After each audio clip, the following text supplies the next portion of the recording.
यह कथा अत्यंत पवित्र और गौ माता की महिमा को दर्शाने वाली है। यह हमें सिखाती है कि गौ माता की सेवा से मनुष्य को अपार पुण्य प्राप्त होता है और जो लोग गौ माता पर अत्याचार करते हैं वे पाप के भागी बनते हैं। राजा दिलीप और नंदिनी गौ माता की कथा। सनातन धर्म में गौ माता को अत्यंत पूजनीय माना गया है।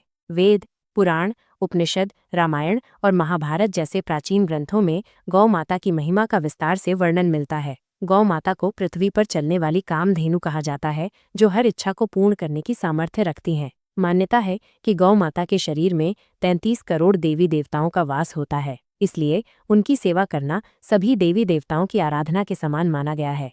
गौ सेवा के महत्व को दर्शाने के लिए प्राचीन काल की एक कथा प्रसिद्ध है, जो सूर्यवंशी राजा दिलीप और महर्षि वशिष्ठ की दिव्य गाय नंदिनी से संबंधित है। शास्त्रों में कहा गया है कि इस कथा के श्रवण से मनुष्य को मनोवांछित फल की प्राप्ति होती है, उसके समस्त कष्ट दूर हो जाते हैं और उसे इस लोक में सुख समृद्धि एवं परलोक में स्वर्गीय गति प्राप्त होती है। भगवान श्री कृष्ण और नारद जी का संवाद। प्राचीन काल में जब भगवान श्री कृष्ण ने द्वारका नगरी बसाई थी, तब उनका यश और तेज चारों दिशाओं में व्याप्त था। समय समय पर देवता, ऋषि मुनि और भक्त भगवान श्री कृष्ण के दर्शन करने द्वारका आते थे। एक बार ब्रह्मा जी के मानस पुत्र, त्रिलोक में भ्रमण करने वाले महान तपस्वी देवर्षि नारद जी ने सोचा कि वे पृथ्वी लोक पर जाकर भगवान श्री कृष्ण से भेंट करेंगे और गौ माता की स्थिति से संबंधित अपनी शंका को उनके समक्ष रखेंगे। जब नारद जी द्वारका पहुंचे तो उन्होंने चारों ओर दिव्य प्रकाश, सुंदर महल, सुगंधित पुष्पों से भरे उद्यान और जल से भरी हुई नदियां देखीं। द्वारका का सौंदर्य देखकर वे चकित रह गए। उन्होंने भगवान श्री कृष्ण का स्मरण किया और महल के भीतर पहुंचे। भगवान श्री कृष्ण ने दूर से ही नारद जी को आते देखा और अत्यंत प्रसन्न हुए। जैसे ही नारद जी भगवान के समीप पहुंचे, उन्होंने हाथ जोड़कर प्रणाम किया। भगवान श्री कृष्ण ने उनका स्वागत किया और कहा, हे देवर्षि, आपका द्वारका में पुनः स्वागत है। मैं जानता हूँ कि आप किसी विशेष प्रयोजन से पधारे हैं। कृपया अपनी शंका बताइए, मैं आपके प्रश्नों का समाधान करने के लिए प्रस्तुत हूँ। यह सुनकर नारद जी मुस्कुराए और बोले, हे प्रभु, आप अंतर्यामी हैं, आप सब कुछ जानते हैं, फिर भी आपने विनम्रता से मुझसे पूछ लिया। मैं पृथ्वी लोक में भ्रमण कर रहा था और एक विचित्र दृश्य देखकर व्यथित हो गया। मैंने देखा कि कुछ मनुष्य गौ माता की पूजा अर्चना करते हैं, उन्हें चारा खिलाते हैं, उनकी सेवा करते हैं। वहीं दूसरी ओर कुछ दुष्ट लोग गौ माता पर अत्याचार कर रहे हैं, उन्हें मार रहे हैं, उनका शोषण कर रहे हैं। ये देखकर मेरा हृदय द्रवित हो गया। हे प्रभु, मेरे मन में यह प्रश्न जागा कि जो मनुष्य गौ माता की सेवा, पूजा और रक्षा करता है, उसे इसका क्या फल प्राप्त होता है, और जो मनुष्य गौ माता पर अत्याचार करता है, उसे कौन सा दंड भोगना पड़ता है। भगवान श्री कृष्ण ने नारद जी की बात सुनकर कहा, हे देवर्षि, जो मनुष्य गौ माता की पूजा करता है, उनकी सेवा करता है, उसे इस लोक में भी और परलोक में भी अक्षय फल प्राप्त होता है। वहीं जो पापी गौ माता पर अत्याचार करते हैं, वे अवश्य नरक के भागी बनते हैं। गौ माता की सेवा से सभी पापों का नाश हो जाता है और जो श्रद्धा से गौ माता की रक्षा करता है, वो अंततः मोक्ष का अधिकारी होता है।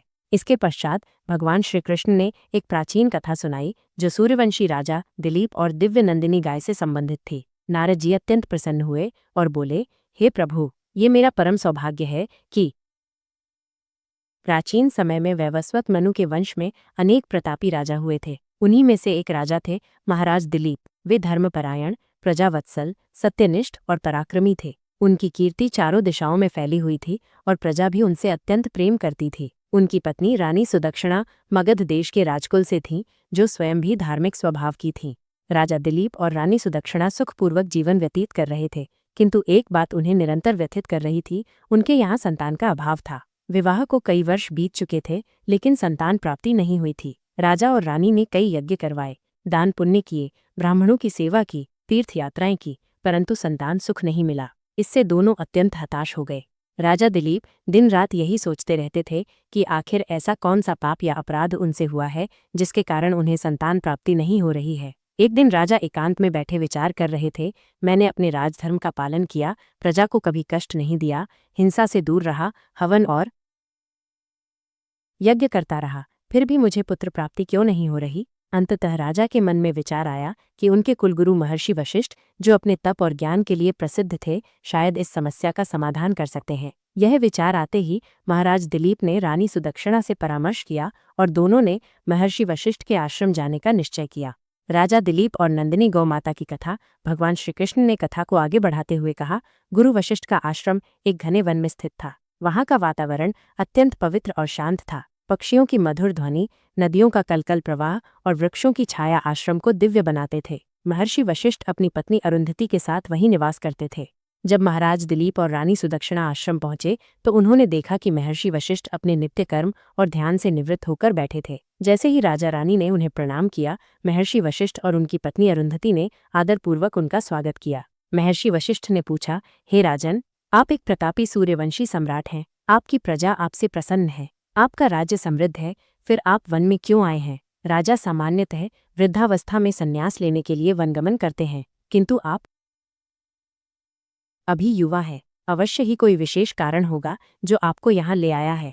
राजा दिलीप ने बड़े विनम्र स्वर में कहा, हे गुरुदेव, आपका कहना सत्य है कि राजा को पहले अपने कर्तव्य पूरे करने चाहिए, किंतु मैं एक बहुत बड़ी चिंता में हूँ।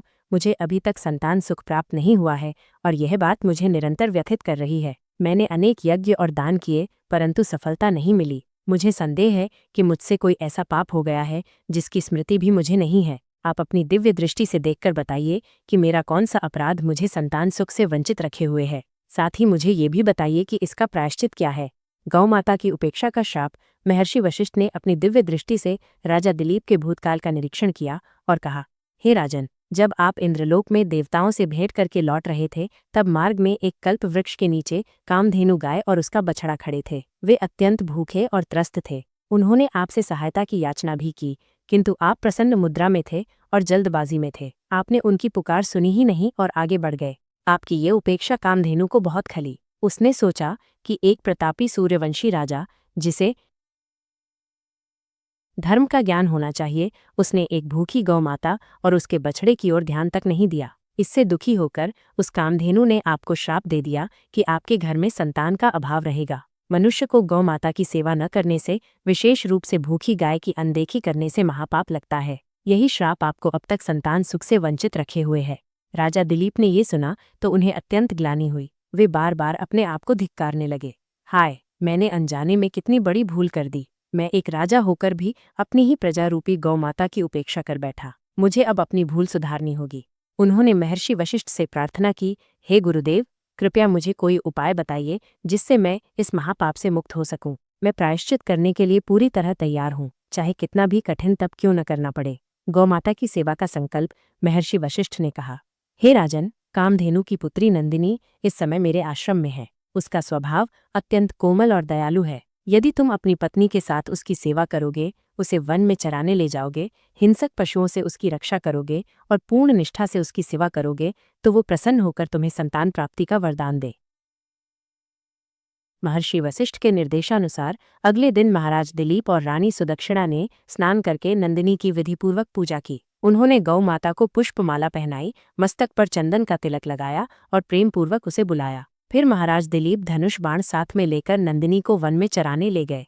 वन अत्यंत सुंदर था। ऊंचे ऊंचे वृक्ष, घनी छाया, हरी भरी लताएं और रंग बिरंगे जंगली फूल चारों ओर फैले हुए थे। महाराज दिलीप हर क्षण सतर्क रहते थे ताकि गौ माता को कोई कष्ट न हो। जब नंदिनी घास खाने रुकती तो वे उसे प्रेम से सहलाते और उसके शरीर पर बैठे कीट पतंगों को हटाते। जब वो किसी जलाशय के पास जाती तो राजा ध्यान रखते कि कोई मगरमच्छ या हिंसक जीव तो नहीं है। रात को जब गौ माता विश्राम करती तो महाराज भूमि पर ही बैठकर उसकी रक्षा करते। वे मन ही मन गौ माता से क्षमा याचना करते और अपने श्राप से मुक्ति पाने के लिए प्रार्थना करते। इस सेवा में उन्हें परमानंद की अनुभूति होने लगी। गौ माता की परीक्षा। लगातार 20 दिनों तक यह क्रम चलता रहा। हर दिन राजा दिलीप उसी निष्ठा और प्रेम से गौ माता की सेवा करते और रानी सुदक्षिणा संध्या को उसकी पूजा करती। 20वें दिन जब नंदिनी आश्रम के द्वार पर पहुंची तो उसने अपने खुरों से धूल उड़ाई जो महाराज दिलीप के शरीर पर आ गिरी। आश्चर्यजनक रूप से इस दिव्य धूल ने राजा के तनमन को और अधिक पवित्र कर दिया। गौ माता के चरणों की धूल तीर्थ के समान पावन होती है। सिंह का प्रहार और राजा की भक्ति। अगले दिन जब महाराज दिलीप हमेशा की तरह गौमाता को चराने वन में गए तो नंदिनी धीरे धीरे चलते हुए हिमालय की तलहटी तक पहुंच गई। वहां घना जंगल था जहां हिंसक पशुओं का भय था। महाराज दिलीप पूरी तरह सतर्क थे। अचानक एक भयंकर सिंह गरजता हुआ प्रकट हुआ और नंदिनी पर झपट पड़ा। सब कुछ इतनी जल्दी हुआ कि राजा को संभलने का अवसर ही नहीं मिला। सिंह ने अपने जबड़े से गौमाता को दबोच लिया। नंदिनी दर्द भरी आवाज में चीत्कार करने लगी। राजा दिलीप तुरंत आगे बढ़े। उन्होंने धनुष निकाला, बाण प्रत्यंचा पर चढ़ाया और सिंह पर निशाना साधा। परंतु जैसे ही सिंह ने उनकी ओर क्रोध भरी दृष्टि डाली, राजा के शरीर में अजीब सी कंपन फैल गई। उनका हाथ शिथिल हो गया। वे बाण छोड़ना तो दूर, धनुष तानने में भी असमर्थ हो गए। गौ माता की महिमा और राजा दिलीप की कथा। भगवान श्री कृष्ण ने कथा को आगे बढ़ाते हुए कहा, जब राजा दिलीप नंदिनी गौ माता की सेवा कर रहे थे, तब उनकी परीक्षा लेने के लिए एक दिव्य घटना घटी। एक दिन जब वे नंदिनी को वन में चराने ले गए, अचानक एक भयंकर सिंह प्रकट हुआ और नंदिनी पर झपट पड़ा। ये देखकर राजा दिलीप तुरंत धनुष उठाने लगे।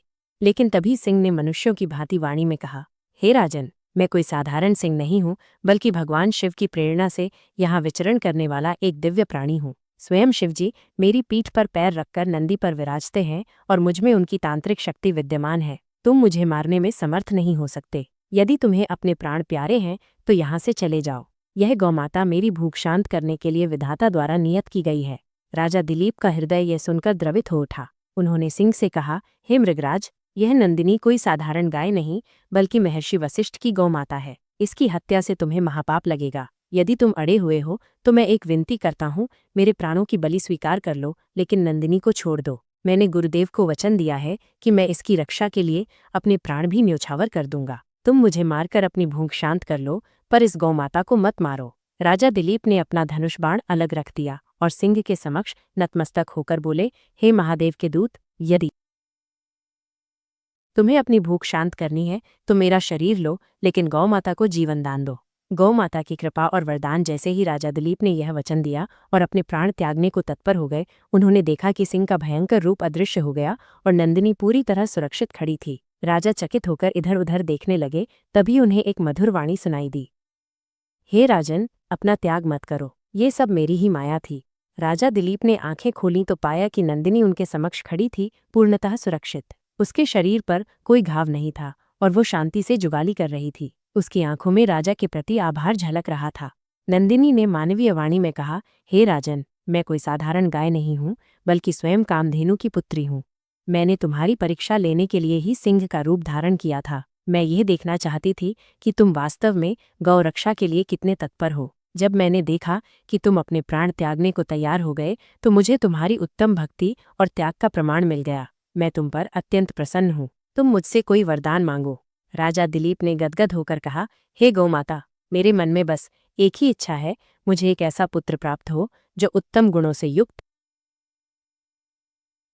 बलवान, बुद्धिमान और धर्मपरायण हो। यदि आप मुझ पर प्रसन्न हैं तो मुझे यही वरदान दे। नंदिनी बोली, तथास्तु, तुम रानी के साथ मिलकर मेरी पूजा अर्चना करो। मैं तुम्हें दूध प्रदान करूंगी। उस दूध के पान करने से तुम्हें अवश्य ही एक प्रतापी पुत्र की प्राप्ति होगी, जो रघुवंश की कीर्ति को बढ़ाएगा। तुम्हारे वंश में ऐसे महापुरुष जन्म लेंगे जिनकी ख्याति दूर दूर तक फैलेगी। राजा रघु, राजा दशरथ और स्वयं भगवान श्री राम तुम्हारे वंश में जन्म लेंगे और समस्त धरती को धर्म और न्याय से प्रकाशित करेंगे। यह सुनकर राजा दिलीप अत्यंत हर्षित हुए और बोले, हे माता, आपके वचन मेरे लिए अमृत के समान है। अब हम आश्रम लौटते हैं। वहाँ मैंने और रानी ने आपकी पूजा की व्यवस्था की है। मैं विधि पूर्वक आपकी सेवा करूंगा और आपके दूध का प्रसाद स्वरूप ग्रहण करूंगा। गौ माता की पूजा और पुत्र प्राप्ति। राजा दिलीप नंदिनी को लेकर महर्षि वशिष्ठ के आश्रम में लौटे। रानी सुदक्षिणा द्वार पर प्रतीक्षा कर रही थीं। उन्होंने उल्लासपूर्वक नंदिनी का स्वागत किया, उसे ताजे जल से स्नान करवाया और फूलों की माला पहनाई। फिर राजा रानी ने मिलकर नंदिनी की प्रदक्षिणा की, उसके चरणों में प्रणाम किया और प्रेमपूर्वक उसकी सेवा की। नंदिनी ने रानी सुदक्षिणा से कहा, हे रानी, आओ मेरी पीठ। रानी सुदक्षिणा से कहा, हे रानी, आओ मेरी पीठ पर हाथ फेरो। इससे तुम्हारे भीतर जो भी बाधाएं हैं वे नष्ट हो जाएंगी। रानी ने अत्यंत श्रद्धा और आदरपूर्वक गौ माता की पीठ पर हाथ फेरा। उसी क्षण उन्हें अनुभव हुआ कि कोई दिव्य ऊर्जा उनके शरीर में प्रवेश कर गई है और उनका हृदय आनंद से भर उठा। तत्पश्चात राजा दिलीप ने एक पत्तों की डलिया बनाई और नंदिनी से अनुरोध करके थोड़ा दूध प्राप्त किया। उन्होंने और रानी सुदक्षिणा ने उस दूध को प्रसाद समझकर ग्रहण किया। महर्षि वशिष्ठ ने आशीर्वाद देते हुए कहा, हे राजन, इस गाय के आशीर्वाद से शीघ्र ही तुम्हें एक पुत्र प्राप्त होगा। वह महान पराक्रमी और गुणवान होगा। उसी के नाम से भविष्य में तुम्हारे वंश को रघुवंश कहा जाएगा, जिसकी कीर्ति चारों ओर फैलेगी। समय आने पर रानी सुदक्षिणा ने एक तेजस्वी पुत्र को जन्म दिया, जिसका नाम रखा गया रघु। राजा दिलीप और रानी सुदक्षिणा की खुशी का ठिकाना न रहा। पूरे राज्य में उत्सव मनाया गया। महर्षि वशिष्ठ के आशीर्वाद से राजकुमार रघु बड़े होकर अत्यंत पराक्रमी, धर्मनिष्ठ और प्रजावत्सल राजा बने। उनके नाम पर यह वंश रघुवंश कहलाया। इसी रघुवंश में आगे जाकर राजा दशरथ और भगवान श्री राम ने अवतार लिया। गौ माता की महिमा और गौ सेवा का महत्व। भगवान श्री कृष्ण ने नारद जी से कहा, हे देवर्षि, जो मनुष्य गाय की सेवा करता है उस पर साक्षात मेरी कृपा होती है। गौ माता के शरीर में 33 करोड़ देवी देवताओं का वास माना गया है, अतः उनकी सेवा करना देवताओं की आराधना के समान है। जो गायों को सताता है या उन पर अत्याचार करता है वो महापाप का भागी बनता है और परलोक में भयंकर नरक भोगता है। इसलिए सभी मनुष्यों को गौ माता का सम्मान करना चाहिए। जो व्यक्ति प्रतिदिन गाय को रोटी, गुड़ या हरी घास खिलाता है उसके घर में कभी अन्न धन की कमी नहीं होती। गाय के चरणों की धूल तीर्थ के समान पवित्र होती है। जो व्यक्ति श्रद्धा से गाय की पीठ का स्पर्श करता है उसके सारे पाप नष्ट हो जाते हैं और उसे पुण्य की प्राप्ति होती है। गौ माता का दूध अमृत के समान होता है, जो न केवल शरीर को सबल बनाता है बल्कि मानसिक शांति और आध्यात्मिक बल भी देता है। भगवान श्री कृष्ण की वाणी सुनकर नारद जी भाव विभोर हो गए और बोले, हे प्रभु, मैं इस कथा का प्रचार अवश्य करूंगा ताकि मनुष्य गौ माता की महिमा को समझे और उनकी सेवा करें।